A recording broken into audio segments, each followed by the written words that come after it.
Assalamualaikum warahmatullahi wabarakatuh. Innal hamdalillah salatan wa salaman ala Rasulillah. Asyhadu an la ilaha illallah wahdahu la syarikalah wa asyhadu anna Muhammadan abduhu wa rasuluhu la nabiyya ba'dah. Allahumma salli ala sayyidina Muhammad wa ala alihi wa ashabihi wa mawalah. Amma ba'du. Ibu dan bapak pengurus, orang tua kami, hadirin wal hadirat tamu Allah sedang jamaah zuhur rahimakumullah, jamaah Masjid Darul Aman rahimakumullah, insyaallah senantiasa dimuliakan Allah Subhanahu wa taala. Amin ya rabbal alamin. Siang ini Ibu dan Bapak kita kaji sebuah hadis yang mana hadis ini selalu dibahas oleh orang setiap terjadinya musibah-musibah kematian. Bismillahirrahmanirrahim. Idza mata banu Adam, apabila mati anak cucu Adam. Manusia itu disebut oleh Allah dengan 4 panggilan. Pertama adalah Ibnu Adam, yang kedua adalah An-Nas, yang ketiga adalah Al-Ins, yang keempat adalah Al-Insan. Ibu dan bapak rahimakumullah, apabila mati anak cucu Nabi Adam alaihissalam, in qata'a amaluhu, terputuslah seluruh amal ibadah dia. Pada hadis yang lain, in qata'a anhu amaluhu, terputuslah dari dia amal ibadah dia. Hadis ini selalu dijadikan sebagai alasan untuk menolak tentang sebuah kebiasaan di masyarakat. Untuk apa kita membuat hari pertama, hari kedua, ataupun meninggal hari menuju hari? Bukankah kalau sudah terjadi kematian, maka in qata'a anhu amaluh, terputus seluruh amal ibadah dia. Hadis itu, ibu dan bapak, bukan menceritakan tentang terputusnya apa yang kita lakukan. Hadis itu hanya menjelaskan bahwa ketika terjadi kematian, maka in qata'a anhu amaluhu, terputus darinya si mayit amal ibadahnya si mayit. Contoh, biasanya dia hadir salat di Masjid Darul Aman. Sejak terjadi kematian, in qata'a anhu amaluh, terputus salat dia karena dia tak bisa lagi melakukan. Biasanya dia hadir wirid pengajian, semenjak terjadi kematian, in qata'a anhu amaluh, maka terputus pengajian dia. Maka ibu dan bapak rahimakumullah, tak ada hubungannya dengan amal orang hidup kepada si mati dalam pembahasan hadis itu. Nah, ada 3 perkara amalnya si mayit yang tetap mengalir kepada dia walaupun dia telah tiada. Illa min salasin, kecuali yang tidak terputus itu, kata Nabi SAW, ada 3 perkara. Apa yang 3 itu ibu dan bapak rahimakumullah? Umum semua kita ketahui. Pertama adalah min shadaqatin jariyatin, yang kedua wa ilmin yuntafa'u bih, yang ketiga adalah wa waladin salihin yad'ulah. Pertama sedekah jariyah, 2 ilmu yang bermanfaat, yang ketiga adalah anak yang soleh yang mendoakan dia. Tapi ada hal yang unik ibu dan bapak rahimakumullah. Pada hadis riwayat Imam Bukhari, urutannya adalah sedekah jariyah, ilmu yang bermanfaat, kemudian anak yang soleh. Pada hadis riwayat Imam Muslim, sedekah jariyah, ilmu yang bermanfaat, anak yang soleh yang mendoakan. Jadi urutannya sama, bedanya hanya sedikit saja. Di ujung hadis ada perbedaan sedikit antara anak yang soleh dengan anak yang soleh yang mendoakan. Jadi pada hadis riwayat Imam Bukhari, anak yang soleh saja, sedangkan pada hadis riwayat Imam Muslim, anak yang soleh yang mendoakan dia. Tapi intinya sama. 3, sedekah jariyah, ilmu yang bermanfaat, anak yang soleh yang mendoakan. Ibu dan bapak rahimakumullah, rupanya pada hadis yang lain Nabi SAW menjabarkan 3 hal ini menjadi 7. Jadi awalnya 3, karena umumnya kan selalu dibahas 3 ini. Pada hadis yang lain menjadi 7. Jadi 3 ini menjadi 7, jabaran daripada yang 3. Sedekah jariyahnya tetap, ilmu yang bermanfaatnya tetap, anak yang solehnya tetap. Tetapi kemudian dikembangkan menjadi 7. Uniknya adalah, pertama, anak yang soleh tetap diletakkan di nomor urut yang terakhir. Jadi pada hadis riwayat Imam Bukhari, anak yang soleh yang terakhir. Pada hadis riwayat Imam Muslim, anak yang soleh di terakhir. Pada hadis yang lain, anak yang soleh juga diletakkan di nomor urut yang terakhir. Au taraka waladan yastaghfiru lahum min ba'di mautih. Atau engkau, kata Nabi, meninggalkan anak yang memintakan ampun dosamu setelah kematianmu. Mengapa anak yang soleh itu diletakkan di nomor urut terakhir? Nah, ibu dan bapak rahimakumullah, sederhananya seperti ini. Bisakah orang yang sholat dia tak baik menolong orang lain? Kalau sholat dia saja tak selesai, macam mana dia nak menolong orang lain?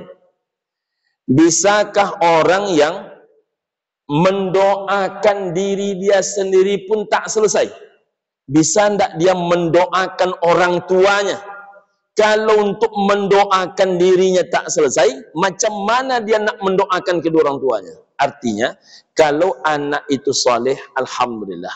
Kalau anak yang saleh itu mendoakan, alhamdulillah. Kita berdoa dan berharap mesti.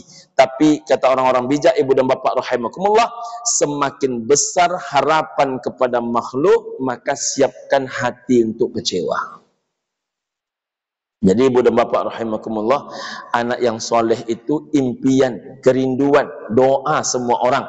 Tapi kita bergantung dengan orang lain, yang orang itu dengan segala sibuk dan hiruk pikuk dunianya pula.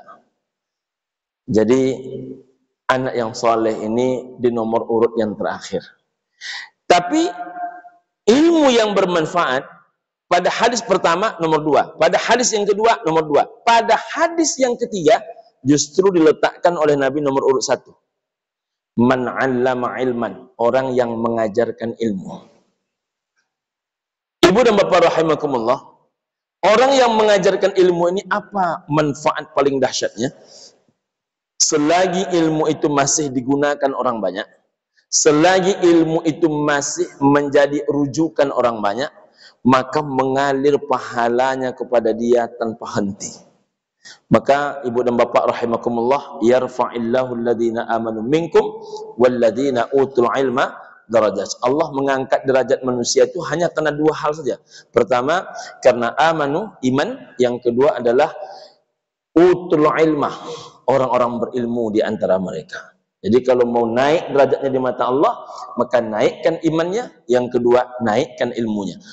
Khairud dunya wal akhirah ma'al ilmi, wasyarrud dunya wal akhirah ma'al juhdi. Baiknya dunia dan akhirah seseorang, kata Nabi, tergantung ilmunya. Buruknya dunia dan akhirah seseorang tergantung, mohon maaf, ketiadaan ilmunya. Man aradat dunya fa'alaihi bil ilmi, wa man aradal akhirah fa'alaihi bil ilmi, wa man aradahuma fa'alaihi bil ilmi. Siapa yang ingin baik dunianya, raihlah dengan ilmu. Siapa yang ingin baik akhirahnya, raihlah dengan ilmu. Siapa yang ingin baik dunia akhirahnya, raihlah dengan ilmu. Tapi yang paling dahsyat itu sedekah jariyah. Kenapa demikian? Sedekah jariyah ini pada hadis yang ketiga disebut oleh Nabi 5 kali. Dirinci oleh Nabi menjadi 5. Pertama, kata Nabi SAW, ajran nahra. Ketika engkau membuat irigasi. Kalau bapak ibu dari Al-Haram, Masjidil Haram, menuju ke Armina, Arafah, Muzdalifah, Mina, sebelah kanan nanti jumpalah rumah Syekh Abdurrahman As-Sudais. Setelahnya jumpa dengan stadion Padang Arafah. Antara rumah Syekh As-Sudais ke stadion Padang Arafah itu nampak gunung. Di lereng gunung itu nampak bangunan sebesar meja kajian.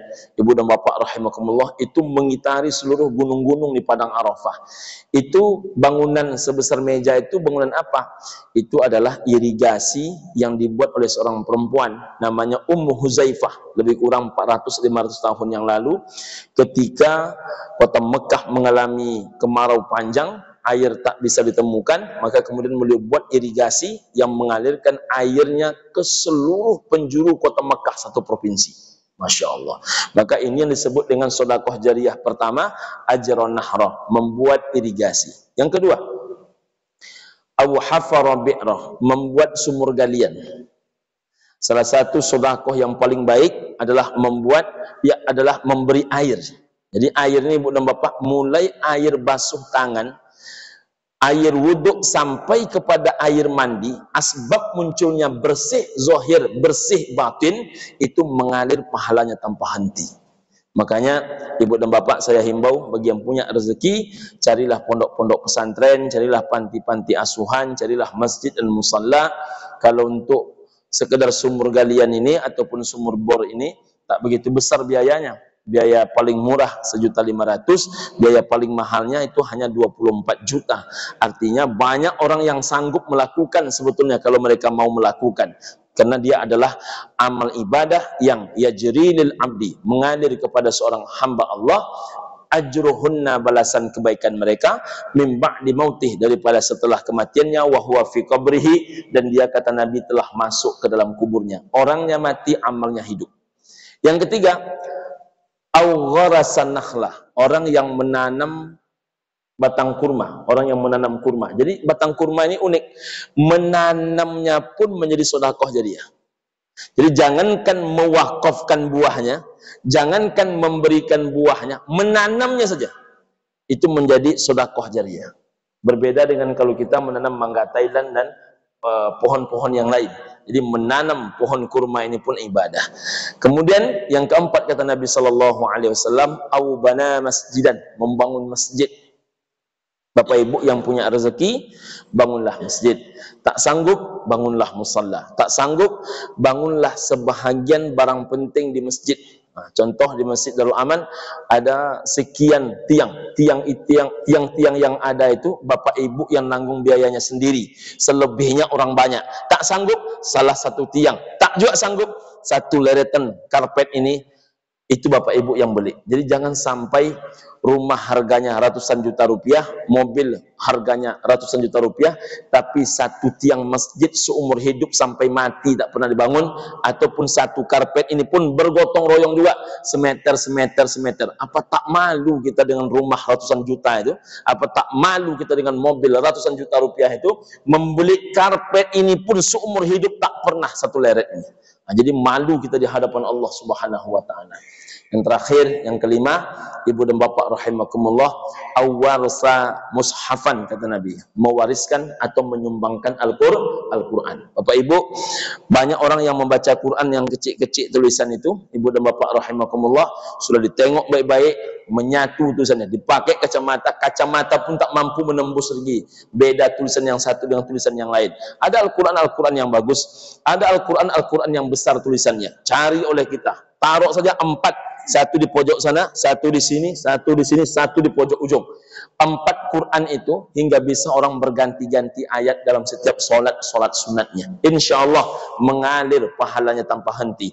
Baca Quran dalam keadaan tidak lancar 2 pahalanya, kalau lancar 10 pahalanya, dalam keadaan berwudu 25 pahalanya, dalam keadaan solat 50 pahalanya. Masya Allah. Terima kasih. Assalamualaikum warahmatullahi wabarakatuh.